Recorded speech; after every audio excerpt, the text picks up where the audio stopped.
Hello, listeners.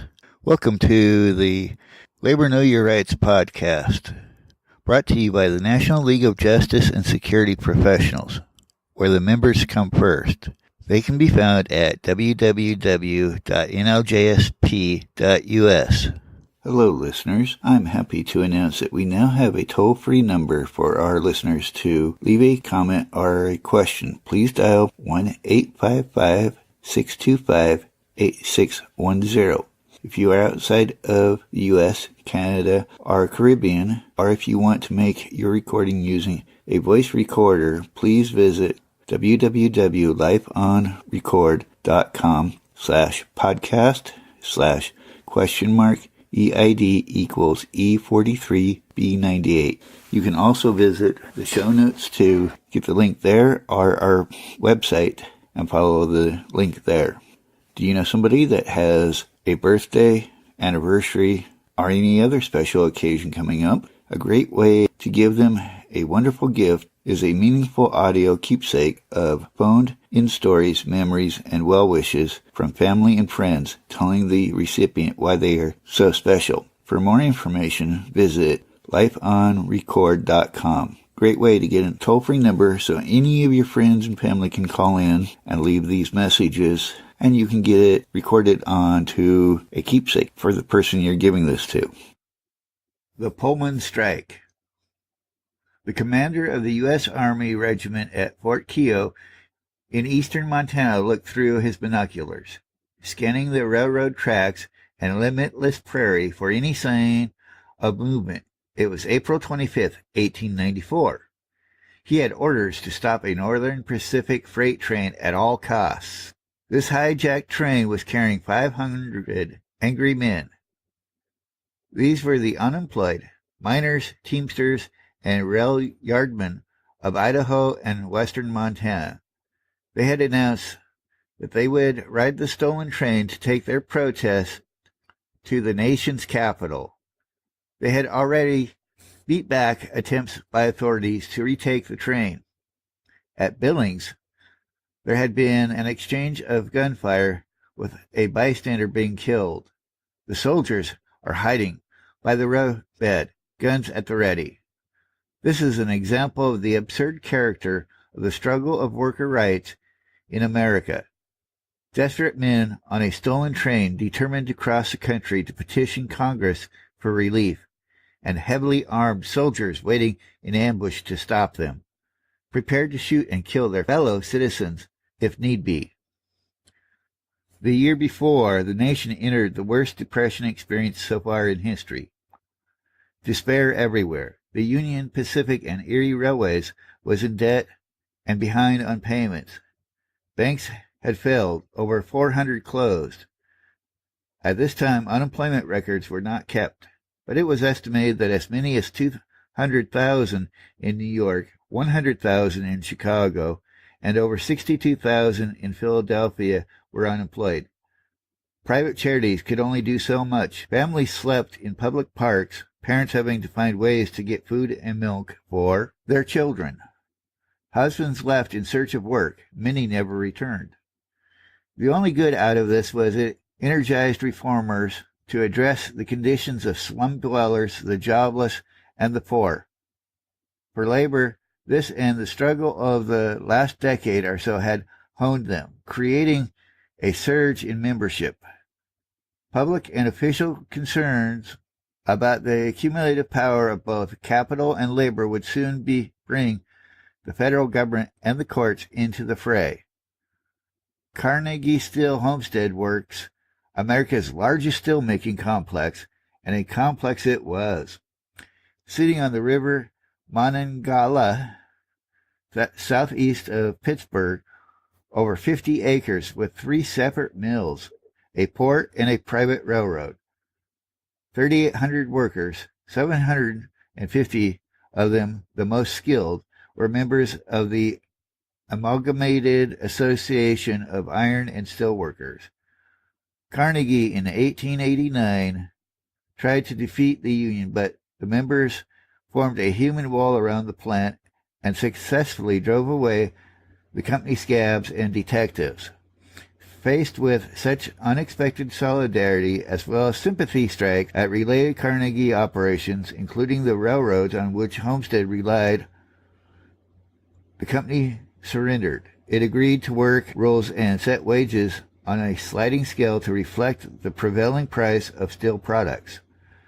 This contract was for 3 years. In 1892, when the contract was about to expire, Carnegie went on an extended vacation to Scotland, leaving Henry Frick to deal with the union. Frick, a millionaire himself, having owned H.C. Frick, a leading vendor of iron coke, till Carnegie still bought the business. Henry Frick was no friend of labor, so much so that he once picked a striker up and threw him and his belongings into a creek. Frick wanted Homestead to be union-free. Carnegie later claimed that the first report of bloodshed came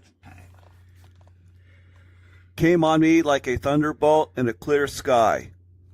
A New York paper in mid-June printed a headline, "A bitter struggle coming," above a story about the deteriorating situation and Frick's elaborate measures to prepare for violence. Frick ordered a 10-foot fence around the plant, topped with barbed wire, cut holes into it for rifles, and installed searchlights on a series of watchtowers. He arranged barges to bring Pinkerton agents in. The workers, seeing these changes, renamed Homestead plant Fort Frick. On June 28th, Frick locked the entire workforce out and announced as of July 1st, Homestead would be operated as a non-union mill. Immediately, Amalgamated went on strike, taking the non-union workers with them. The union divided 1,000 volunteers into watch committees to keep an eye on scabs, spies, and interlopers. They even rented a boat, the Edna, to patrol the riverfront in front of the plant. On July 5th, Sheriff William McCleary showed up with a detachment of deputies to secure the Homestead works. A watch committee intercepted them and escorted them onto the Edna. This was likely a setup so that Frick could use Pinkertons and armed forces. The Carnegie Company purchased 2 vessels for use by the Pinkertons. The Iron Mountain, which served as a floating dormitory for 300 Pinkerton agents, and the Monongahela, which held a kitchen and dining area.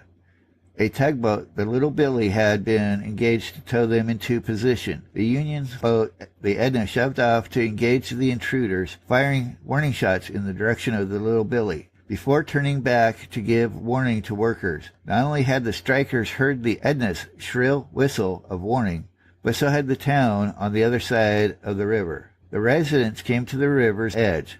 Some were armed with shotguns and pistols. Others had hoes, rakes, and similar implements. As the barges neared the strikers, they were warned not to come ashore. Captain Hind of the Pinkertons replied, "We were sent here to take possession of this property and to guard it for this company. We do not wish to shed blood, but if you men don't withdraw, we will mow every one of you down." Considering the Pinkertons were outnumbered, it was a bold threat. A striker vowed, "Before you enter those mills, you will have to trample over the dead bodies of 3,000 honest working men." A few strikers moved to block any attempt by the Pinkertons to disembark. William Foy lay down on the gangplank and drew a revolver. Captain Hind, coming toward him, swung at Foy with his baton and then accidentally stepped on an oar that had bounded upward and struck another worker in the face. Suddenly shots were fired, wounding both Foy and Hind. Then more shots, and several Pinkertons went down, causing the rest of the Pinkertons to retreat below. In the morning, the Pinkertons tried to land again, resulting in an exchange of gunfire. The Pinkertons killed and wounded several strikers. This agitated the crowd so much that the Pinkertons gave up on the idea of landing the barges. As the Little Billy began towing barges, the captain raised the American flag. The workers fired on the tug, sending the captain and crew to cover and injuring 1 crewman. The Little Billy abandoned the Pinkerton barges. The strikers, angered over the death of their fellow strikers, grabbed some small skiffs and got alongside the barges and fired and threw projectiles. Only 40 of the Pinkertons were full-time agents the rest hired on to guard the mill. Lacking adequate training and motivation, even the veteran agents began to recognize the hopelessness of their position when a white flag they raised in surrender was blown to shreds. Sheriff McCleary wired Pennsylvania Governor Robert E. Pattison at once for the militia. Pattison, aware that Carnegie was using this as an excuse to bring in troops, and suspecting McCleary's earlier visit to the mill was likely staged, hesitated to intervene. Eventually, amalgamated leaders told the mob that the Pinkertons agreed to turn over their arms and would be arrested by Sheriff McCleary for murder. But as the Pinkertons came off the barges, the strikers beat them. Some were stabbed or even shot.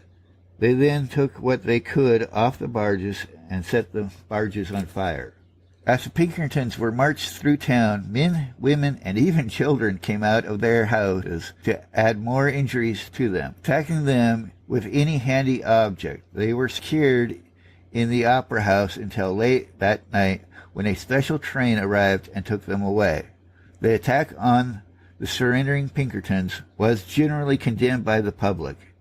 It also played right into the Carnegie Company plan, who announced that the mill would be union-free from now on, and they would never recognize Amalgamated or any other labor organization again.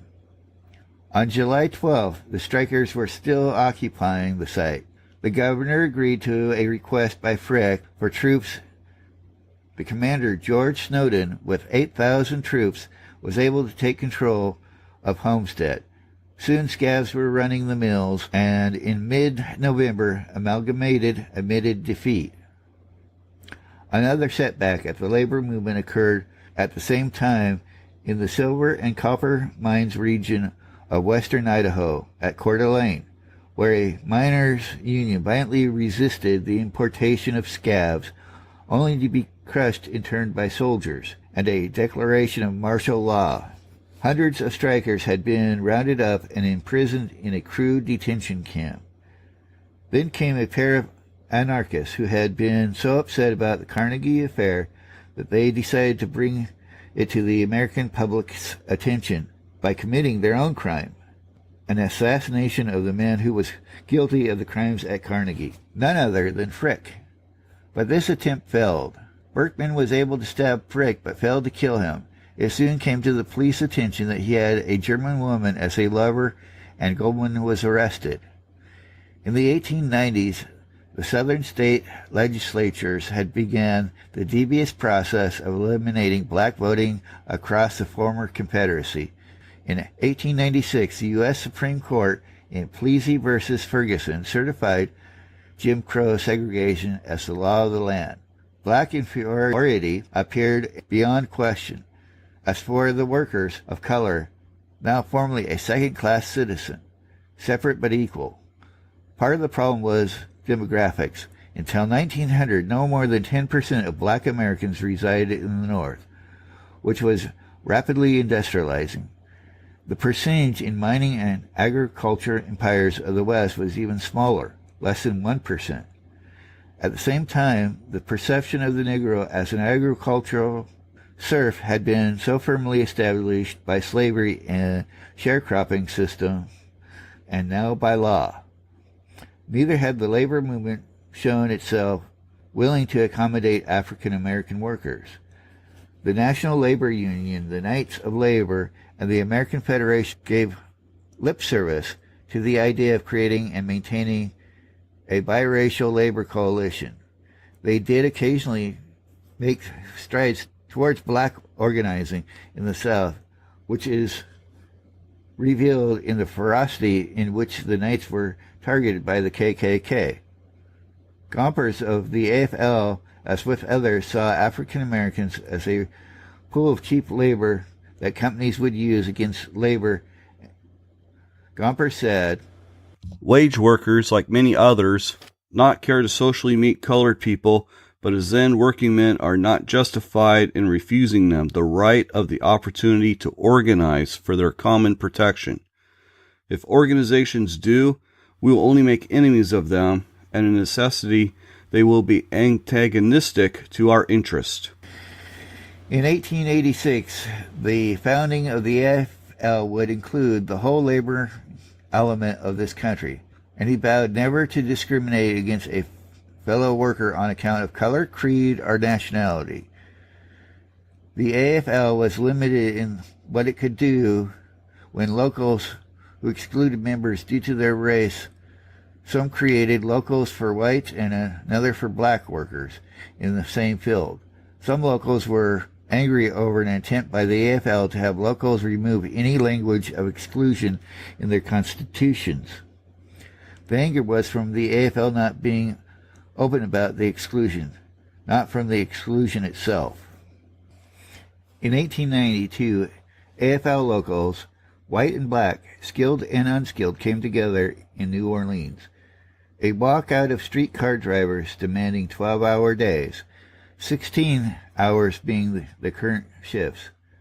Arbitration ruled in the drivers' favor. This inspired other workers to move in other areas.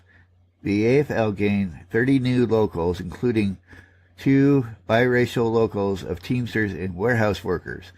On October 24th, 1892, these biracial locals struck for a 10-hour day, overtime wages, and exclusive union bargaining authority. The town's conservative board of trade retaliated with calls for the militia and court injunctions. Commercial leaders and the press used race baiting and warnings of Negro domination. A call for a general strike was the next move by the Unionists. On November 8th, an estimated 25,000 people halted work. In the end, the governor's threats to deploy the militia and declare martial law ended the strike, but their demands were met. The Board of Trade saw to it that numerous strike leaders were indicted for violating an injunction under the Sherman Antitrust Act. In the 1870s, George Pullman came out with his elegant new sleeping car. He felt that people would appreciate the comfort and would be willing to pay a little more to do so. And they were. In 1889, he applied the philosophy to his employees by creating a model community next to Chicago, meant to alleviate the hardship and insecurity in the lives of workers and their dependents. The Pullman sleeper car would become synonymous with the indulgence of superior rail travel. The model town of Pullman, Illinois, was to be the source of one of the most infamous labor disputes in American history.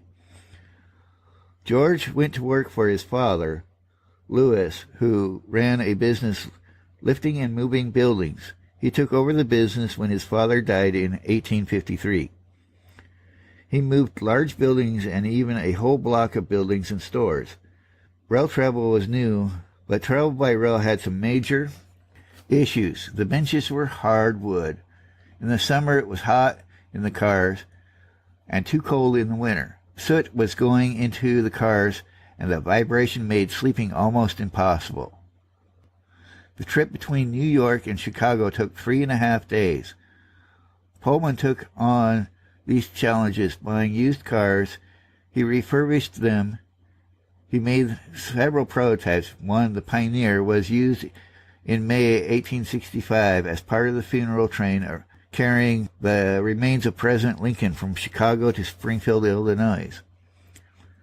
After 1869, transcontinental rail travel created a new need that Pullman filled, creating the first dining car, a parlor car that was said to be a hotel lobby on wheels.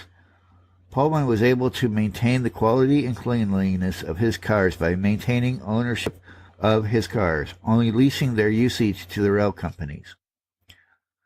Pullman became intrigued by the strike of 1877. Looking at the cause, he felt that the slums were a blight on American industry, and as he was needing to create a new factory, he decided to create a community for his new workers at this factory that would be based on business efficiency. Pullman purchased 4,000 acres of former marshland along the shore of Lake Pullman, about 12 miles south of Chicago Business District. He built his town, which included schools, a theater, a shopping arcade, a man-made lake, along with worker housing. The rent was slightly higher than what was charged elsewhere in Chicago. The Chicago World's Fair delayed the economical downturn of 1893, but by summer/fall of 1893, orders had diminished. The company laid off more than 3,000 employees to reduced hours and wages of those who remained. Although they were able to rehire 2,000 by the spring of 1894 at a lower rate, the wage cuts averaged 25 to 33%, and in some cases 50%. This enabled both the company and workers to survive the downturn, but Pullman's strong ethical views of charity led him to insist his workers pay competitive rent for their housing. That was not feasible with the reduced wages. Because rent and utilities were deducted from wages, little was left for the workers. Pullman's idea against unions was well known. His wealth was a dividing point between him and his workers.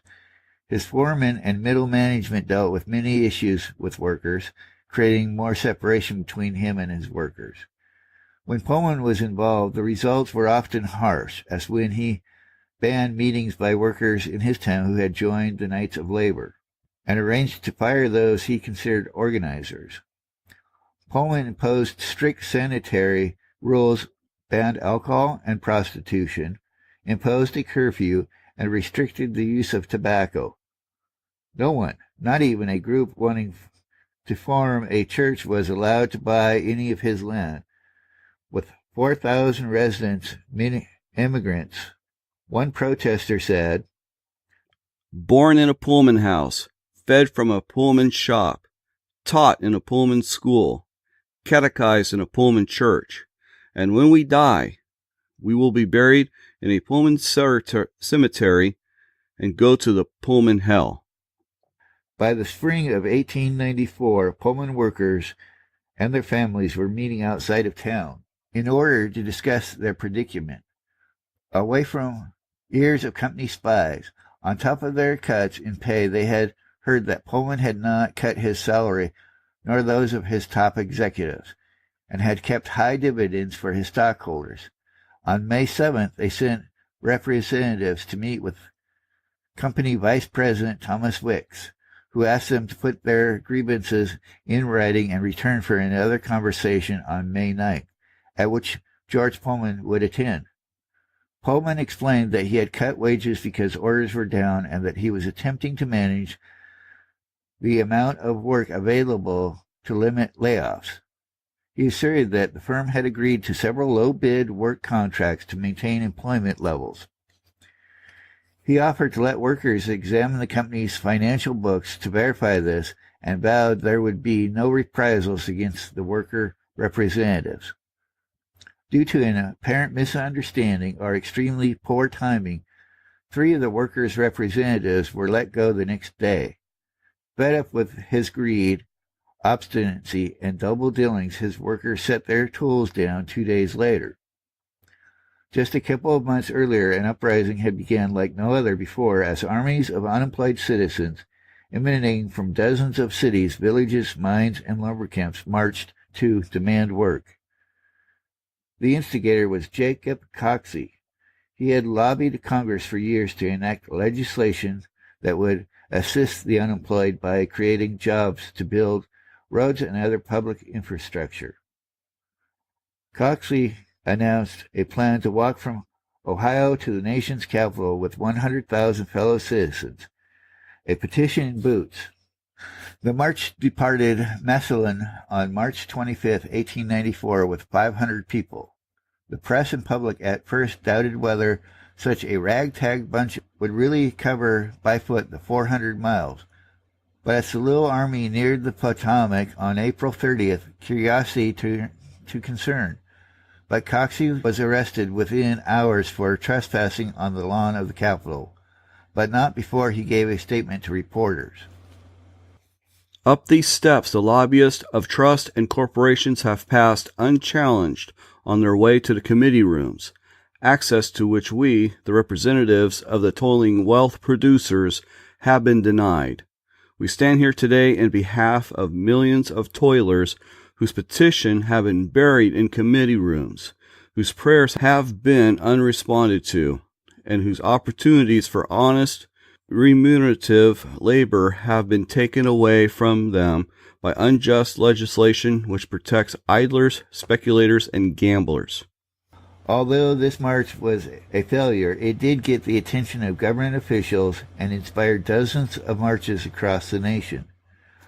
Most daring was the hijacking of the Montana trains. The state was hit hard by the collapse of the mining industry, putting 20,000 men out of work.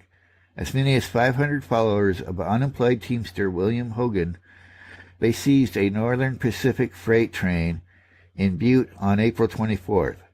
Federal marshals attempted to halt the stolen train and take Hogan into custody, but Butte citizens rallied to the hijackers' defense. Similar actions occurred at Bozeman, Livingston, and Columbus. At Billings, guns blazed. A bystander was shot and killed. The marshal withdrew, and the train continued on. The hijackers thought that was the last of the trouble, as that was the last major stop. But west of current-day Forsyth, the tracks were barricaded by federal troops. U.S. Attorney General Richard Olney, having received a telegram about the shooting, called out the army from Fort Keogh. They stopped the train and arrested Hogan and his men. The Pullman Company was not a railroad company, but because it had a short rail at the plant, the American Railway Union, ARU, considered it good enough to be eligible for its workers to join the union. Started in 1893, its founder and president, Eugene B. Debs, was inclusive. Any worker could join no matter the craft or job title. In 1894, the ARU had a surge of new members after a strike against the St. Paul-based Great Northern Railroad, shutting it down for 2 weeks when the St. Paul Chamber of Commerce forced the owners, James Hill, into arbitration, where the union nearly had all their demands met, including a wage hike. This made the ARU larger than the fourth largest railroad brotherhoods combined, having more than 125,000 members. On June 12, 1894, the ARU held a convention. Pullman workers, having joined in March, asked the 400 delegates for the union's help. As of May 11th, all but 10% of Pullman's 3,800 workers had walked out. One Pullman worker, a father of four, rose before the gathering and said, "I think that when a man is sober and steady and has a saving wife, and after working 2.5 years for a company, he finds himself in debt for a common living, something must be wrong." The ARU asked Pullman to submit the issues with the employees to arbitration. When he refused, Debs was unsure of himself and the ARU. He hated Pullman's arrogance, but the ARU was new, had little money on hand, but the more Pullman was unwilling to compromise, the more worker resentment built up. The workers were ready for a fight, but this time not only were they angry, but also organized. June 21st, the convention decided that its members who were switchmen would not handle any Pullman cars after the 26th unless Pullman agreed to arbitration. Again, he refused. With the switchman work stoppage, the great Pullman strike began. The big rail companies sided with Pullman, refusing to remove his cars from their trains. The railroad brotherhoods joined along with many other sympathetic unions. This strike created a lot of fear. The nation was even more dependent on the rails than in 1877. The 1877 strike was so far the most violent and destructive, but had been spontaneous. This one was organized, crossed rail occupation lines, and had sympathetic backing of other unions. Within a few days, rail workers in 27 states and territories refused to handle trains with Pullman cars. Soon freight and passenger trains in Chicago were not moving. They were slowed as far west as San Francisco. On July 4th, the New York Times wrote, "The big ice companies have been making almost superhuman efforts today to avoid suspending operations, but they gave up tonight, and thousands of sick and suffering in hospitals, public institutions, and private homes will be added to the already gigantic roster of innocent victims of the strike just outside the city. There are miles of loaded cars with their contents rotting in the sun." Editorial pages wasted no time naming and attacking the villain, Eugene Debs, calling him King Debs, a would-be dictator, accusing him of alcoholism. The papers also exaggerated the strike's impact. The railroad had their own organization, the General Managers Association, or the GMA, founded in 1886, which consisted of all 26 rail companies that serviced Chicago. They decided the way to deal with the strikers was to bring in the government. Attorney General Olney appointed Edwin Walker as special federal prosecutor, who sought a court injunction against the ARU based on the Sherman Antitrust Act of 1890, as well as the law against interfering with U.S. mail. President Grover Cleveland vowed, "If it takes every dollar in the Treasury and every soldier in the United States Army to deliver a postal card in Chicago, that postal card shall be delivered." Debs and the ARU saw this trap and ordered its members everywhere not to impede the movement of mail cars. The ARU sent out hundreds of telegrams urging its members not to stop mail cars, but the GMA was putting Pullman and mail cars on every train. The ARU offered the GMA to let mail trains through if they would make trains with just mail cars, but the GMA refused as their concern was not to the mail. On July 2nd, a federal district court judge, Peter Grosscup, issued an injunction banning the ARU from interfering with the mail or other rail movement in interstate commerce or from attempting to convince rail workers to stop work. On the 3rd, a mob of 2,000 to 3,000 surrounded U.S. Marshals in the Chicago rail yards as he read the injunction aloud. Afterwards, he wired A.G. Olney.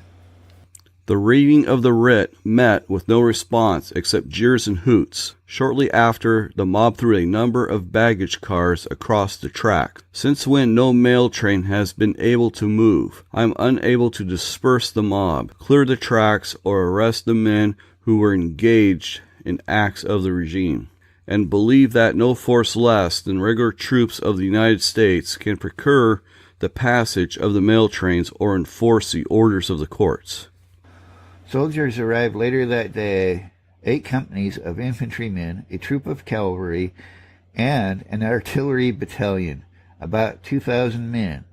On July 4th, violence broke out, engines were crippled, whole trains turned over, towermen dragged from switching towers, most from crews not ARU members, making it worse. The U.S. Marshals deputized 2,000 men, untrained Union breakers. They tended to panic when confronted by large mobs. The following day, mobs estimated at 10,000 men and women moved from the packing house district to the rail yard, destroying property and setting rail cars on fire, roughing up railroad officials and pushing freight cars off the rail. On the 6th, it got worse. An Illinois central manager shot 2 rioters, causing many acts of revenge. 700 freight cars were torched, train tracks blocked, and by the end of the day in Chicago, 13 people had been killed and 53 injured, and this was reported to happen across the country. 24 labor leaders met in Chicago to discuss a general strike in support of the rail workers. Many of the Chicago unions supported a general strike, as did Debs. AFL locals from across the country advised Gompers that they stood ready. The leaders decided battling both corporations and the government was not a winning idea. They wrote their conclusion. "The present conflict has become surrounded and beset with complications so grave in their nature that we cannot consistently advise a course which would but add to general confusion. The public press, ever alive to the interests of corporate wealth, have, so maliciously misrepresented matters that in the public mind the working classes are now arrayed in open hostility to federal authority. This is a position we do not wish to be placed in. We declare it to be in the sense of this conference that a general strike at this time is independent, unwise, and contrary to the best interests of the working people. On July 10th, Debs and 3 of his top aides were arrested in charges of interfering with the U.S. mail and obstructing interstate commerce. Released on bail, they were arrested a week later on the more serious charge of contempt of court for disregarding the injunction. The use of the Sherman Act against unions set a precedent that resulted in hundreds of cases over time. The results of the Supreme Court interpreting what Congress had legislated, the result was not what corporations hoped for. It pushed many unions to become more radical, and the few, like the AFL and its leaders, Gompers, to be more compliant. Although Pullman was the clear winner, it did not go unscathed. Many spoke out against company townships. Chicago courts ruled it violated its incorporation. Non-manufacturing buildings had to be sold. Within 10 years, the town no longer existed. New ones popped up occasionally, failed, and eventually disappeared forever. President Cleveland held a congressional inquiry. The commission report bemoaned that both labor and capital had become so concentrated that in times of strife they could wreak havoc with the entire economy. They challenged the wisdom of the ARU to allow Pullman factory workers into a railroad union, but in even stronger terms, blamed Pullman for assuming dual roles of employer and landlord, for refusing to submit disputed issues to arbitration, and scolded the rail barons and their GMA for scheming to destroy the ARU. As an illegitimate combination when it was itself a combination, it also placed some blame on the government for not adequately controlling monopolies and corporations, and for failing to reasonably protect the rights of labor and to readdress wrongs. In 1895, 2 poorly planned and executed assassination attempts on Pullman's life failed. He felt his employees were behind these attempts. He also became obsessed by the idea that when he died, his employees, or ex-employees, would steal or desecrate his body. Debs was sentenced to 6 months for violating July 2nd injunction. Debs also faced trial on charges of conspiracy to interfere with U.S. mail. During the trial, a juror became ill and the trial was put on hold and never pursued. The issue of the Sherman Act against labor was not settled until 1908 when the Supreme Court ruled against labor.